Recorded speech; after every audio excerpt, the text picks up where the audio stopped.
In this video, I will walk you through how to install and set up Clarity Plus on an Android device.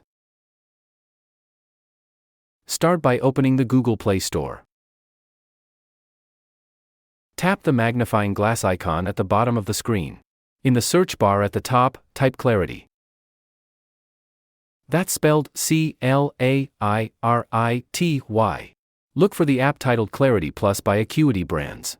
Once you find it, tap Install to begin the download. Tap Open to launch the app.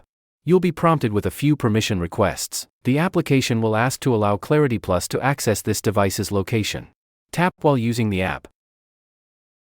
Next, you'll see Allow Clarity Plus to find, connect to, and determine the relative position of nearby devices. Tap Allow. Next, you will be asked to allow Clarity Plus to make and manage calls. Tap Allow.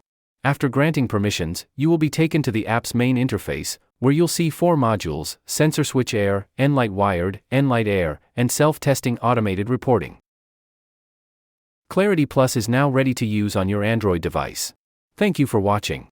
And as always, thank you for choosing Acuity brands.